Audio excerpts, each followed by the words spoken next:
Hey guys, welcome to the Gill Switch, where we work on cars and we prove if a team can do it, so can you.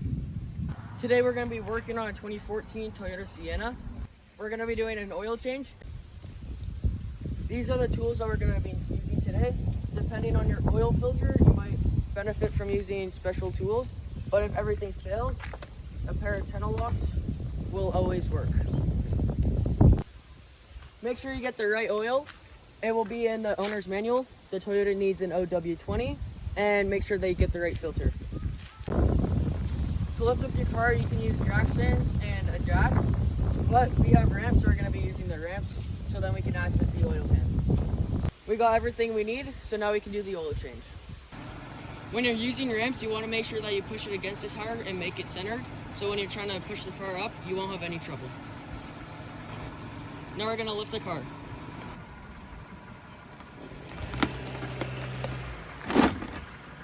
And there we go.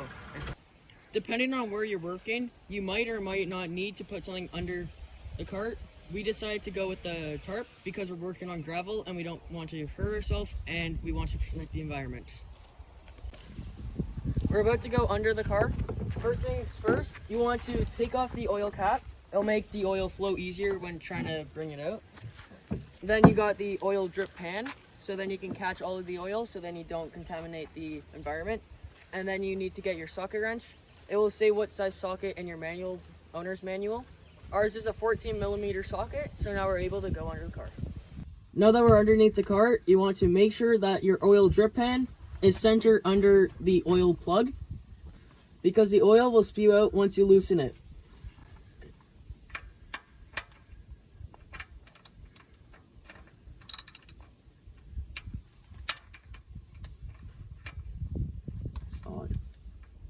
Once it's loose, you can just spin it off with your fingers. And this is when the oil's about to drip out.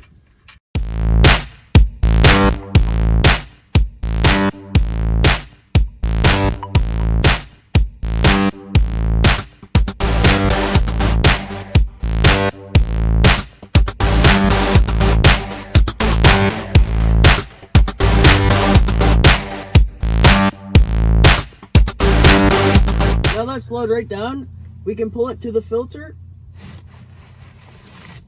and we're gonna take off the filter now. Now we're gonna be taking off the oil filter. Be wary because the oil filter is filled up with oil, so some oil is gonna come out.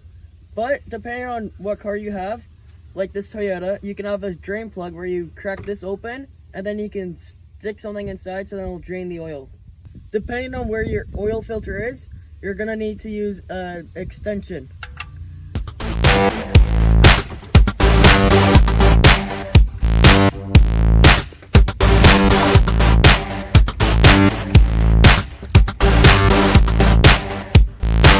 We've run into a little problem with trying to take off the filter drain, so we're just gonna take off the whole entire filter and we're gonna look at it when it's off.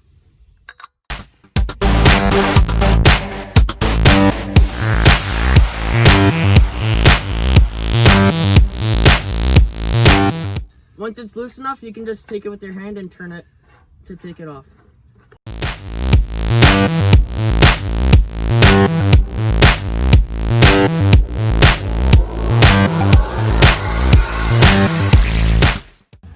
Take it straight down and put it into the oil pan drain.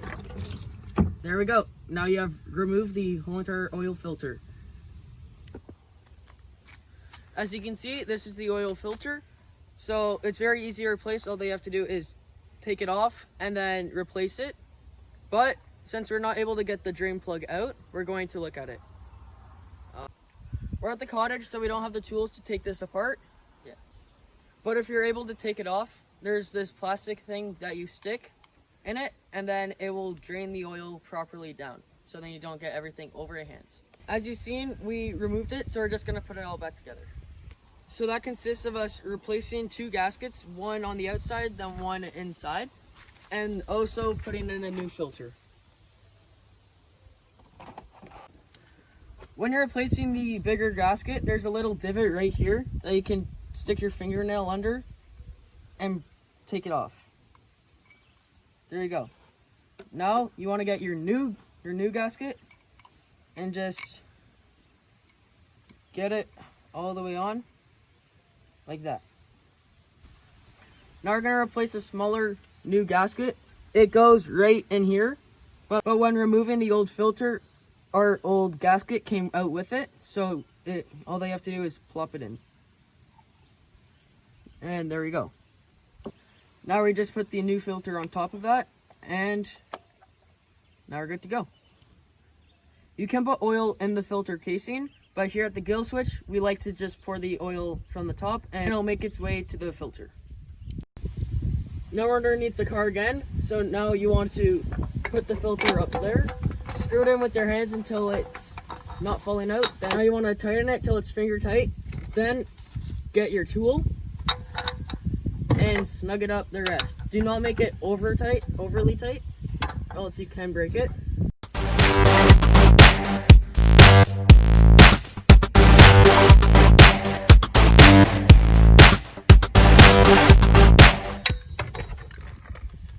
Alright. Now that you're done with the filter, all of the oil will have dripped out, so now you're able to put the plug back in. Again, make it finger tight and then snug it up. If you have a torque wrench, make sure to torque it up to 25 pound-feet of torque, but since we're on location, we're just going to use a ratchet wrench and make it snug, like that. Now we're going to add the oil. Look at your car owner manual for two things: to make sure they have the right type of oil. For us, it's OW20, like said before. Also check to see how much oil you need. Ours is 6.1, so we're gonna need roughly 1 liter more than this jug. Now we're gonna pour in the oil. Some people don't like to use a funnel, but we like to use a funnel with the screen in it so that nothing can contaminate it. So now you want to pour it on the side so that it's smoother.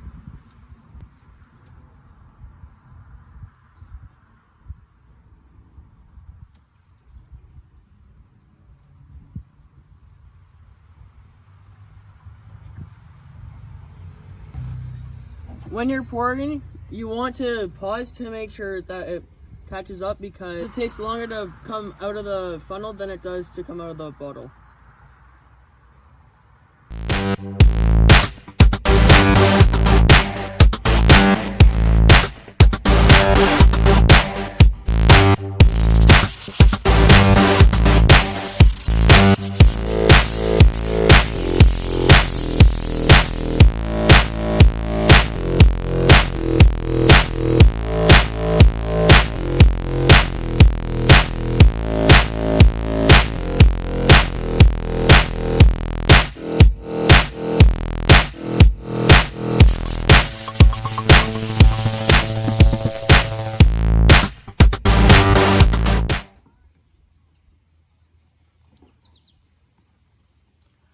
Now we want to put it upside down so then you can get the max amount of oil out of it.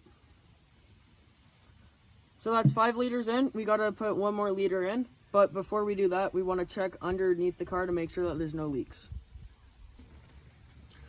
So we're checking. As you can see, there are no leaks, so we seem to be good. Now we're gonna go add that last liter. Now that we're gonna add a liter from a 5 liter bottle, we're gonna check the dipstick often to make sure that we don't overfill it. As you can see, we want to fill up to that line.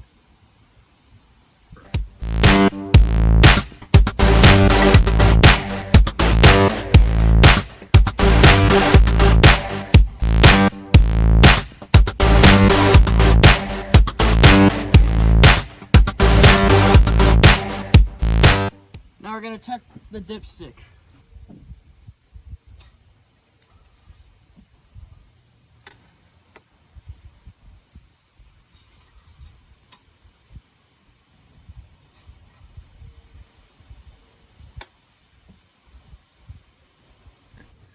We're halfway up, we're almost there, so half a liter to go.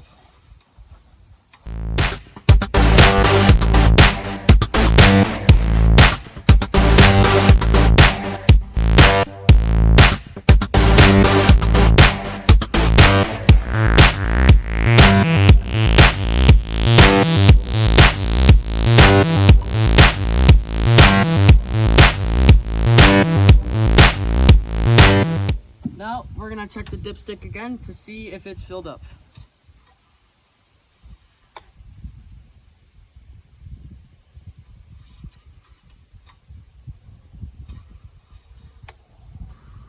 So it's all the way filled up. So now you want to stop, close it up, let it sit for a bit, and then you want to take it out for a drive to make sure that everything's going fine.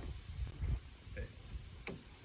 After you go for the drive, you want to check the oil again to make sure that everything's fine.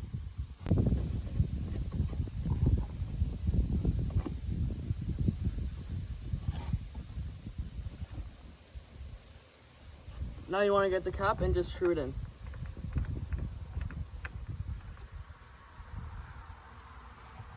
There you go, you have finally changed oil. Now you want to close everything up, so close up the hood.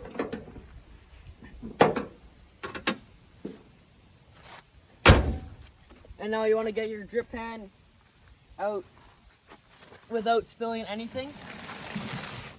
And the good thing about our drip pan is that it comes with a little plug, so then none of the oil can drip out. Take our used oil to the local hazardous waste because it's free. We like to put our oil into an empty bottle because it's easier to transport. And also, look at the color. This is why we have to do oil changes frequently. Perfect. That concludes our video. I hope you like it. If you did, give it a thumbs up, hit that subscribe button. If you didn't, put it in the comments down below what you think I could do better.